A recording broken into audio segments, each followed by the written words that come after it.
Hi, it's Clyde at Vibrant Soap, and I just wanted to get your attention. Today I'm going to be making a Valentine's Day soap called Sweetie, and I'm going to start by giving a little color tutorial talking about an analogous color scheme, which are basically colors that are right next to each other on the color wheel. So I'm going to have some red, pink, and white, which is typical Valentine's Day colors, but with the addition of orange as well. So I'm going to show you how I swirl that and get started right now. Okay, just got started here. All I did was put some yellow down, and the purpose of this is to tell you about the color scheme that I'm going to use for this soap today. And the name of this color scheme is a little complicated because it's really a variation of several things. There's something called analogous colors, and analogous colors are colors that are right next to each other on the colors wheel. So that's what I'm going to do today. But I don't really want the yellows. So I am going to be using a red and an orange. And just to show you what the analogous colors look like, I am going to include the yellow just on this particular demonstration.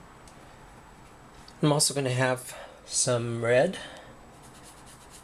So that's an analogous color scheme, and it doesn't have to be yellow, orange, and red, but it can be any three colors that are right side by side on the color wheel. What I'm going to be doing, because I don't want the yellows in the soap, is I'm going to be using an orange. I'm going to leave out the yellow, some red, because I don't have any white watercolor. I'm just going to show pink by watering it down, watering the red down. So that is basically my color scheme, except for the fact that I'm going to use some white in there as well. So I'm going to have four different colors: orange, red, pink, and white. And this is for my soap called Sweetie. It's for Valentine's Day. Okay, so the first thing I'm going to do is blend up my clay and milk. They've already been blended before I added it to the oil, but I like to make sure that it's all incorporated. And let's add the lye.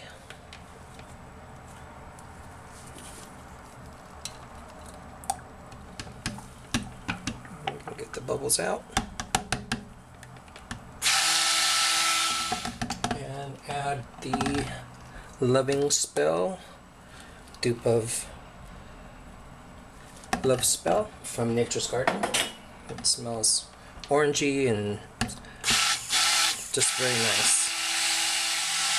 Okay, let's get the colors in this. So the majority of this soap is going to be white, and I'll be mixing the titanium dioxide in this glass bowl, and I just want a little bit of each color. The first one was my red. This is pink and an orange. Okay, so I'm going to add the titanium dioxide to this main batch.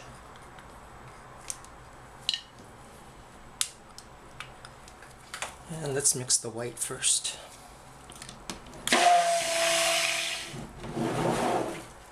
There's that. Starting with the pink.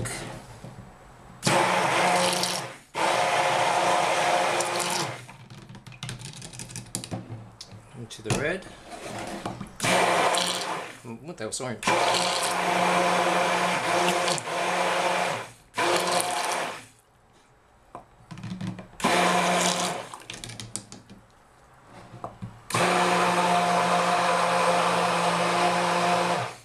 There's the red. Okay, give my white a little stir here. It's very loose and watery. So I want really delicate drops of color. Just stirring to get some bubbles out. Okay, the plan is to make bigger pours with the white, but not pour it in all at the same time. Because if I pour some more white on top of the other colors after they've been dropped into the mold, then the next layer of white will push down the color layers and add some interesting swirls. So let's get that in there. That's probably about a third of the white.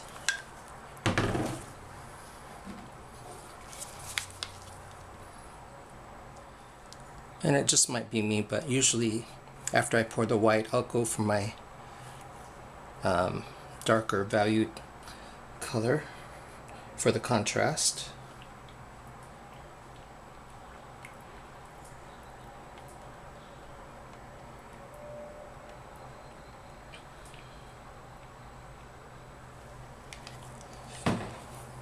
And then the pink.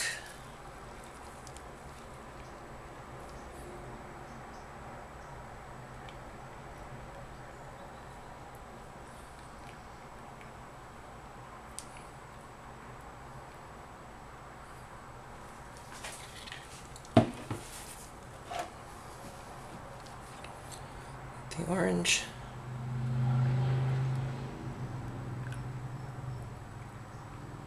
This scent has some orange notes in it, so it sort of makes sense to have some orange colorant in there too.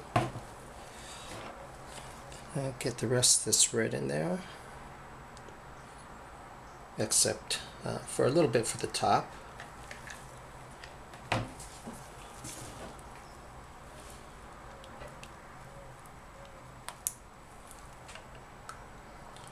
And then the rest of the white.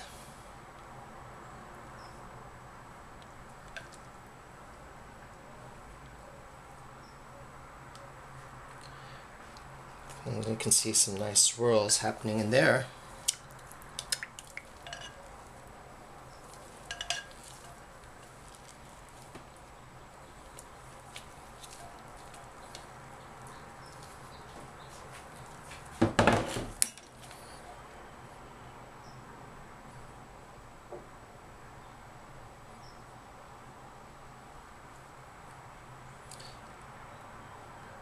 So the closer you pour your colors on top of layers that are already poured, the more it just stays at the surface and doesn't sink in.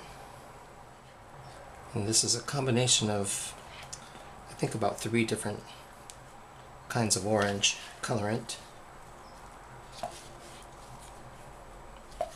One of them is orange neon, but I think orange neon by itself is just too fluorescent for me. Let's see, I think I want to have the red on in the middle.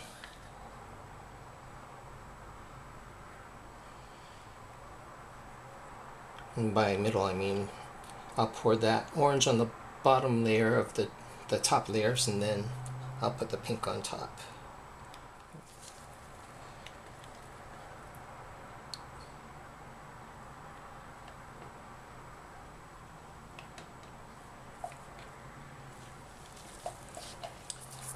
I think we'll just do some round movements.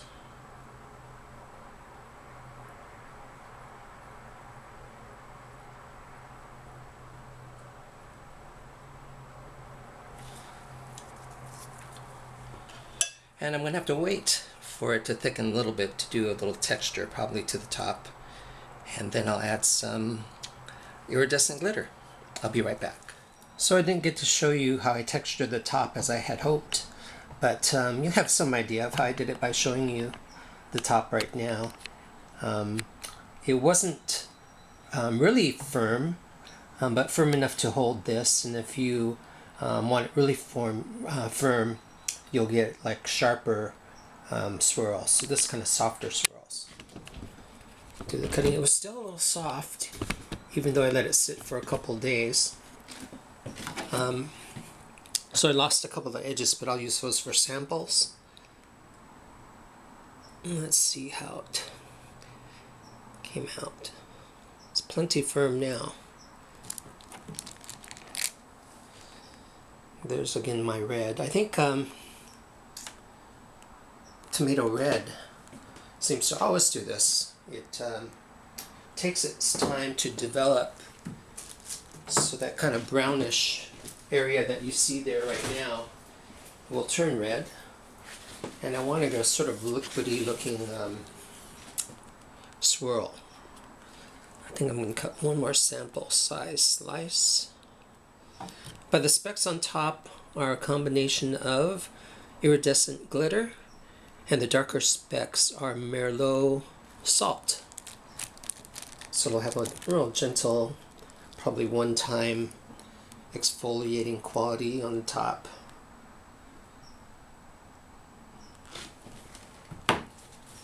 And I will bring back the slices as soon as the red develops.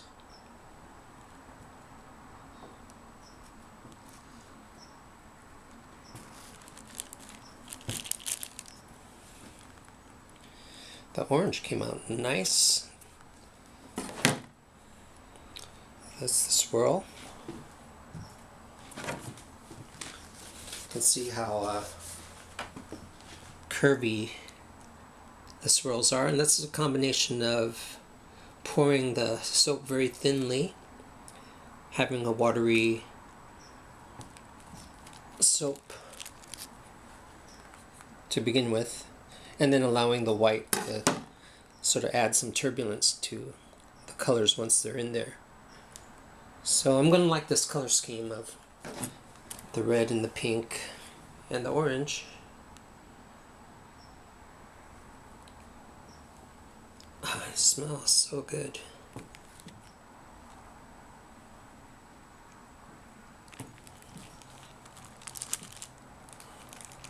I'm going to have to find myself a turquoise knife now.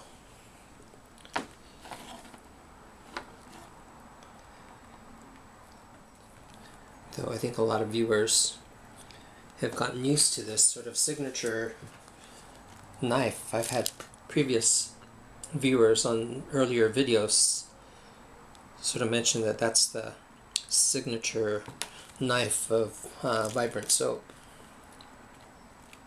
Or what if I had a matching knife for every soap? I mean, because the pink carries through with the knife color here.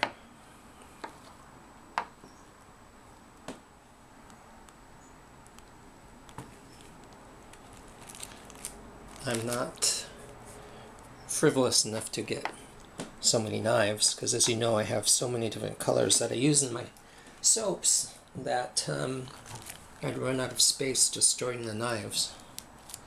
So I was just kidding.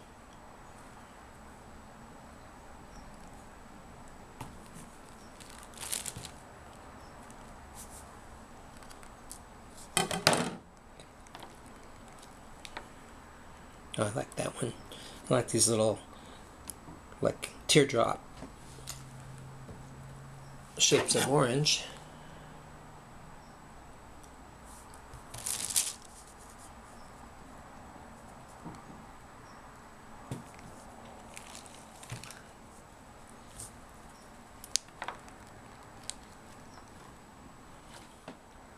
I tend to push the limits, I think, on the amount of superfats that I want in the soaps, because I want them to feel good and moisturize at the same time. And this kind of worked out my formula that way. But it does mean that sometimes I have to be really careful as I cut the soaps, because they tend to be soft at first, but then they harden up.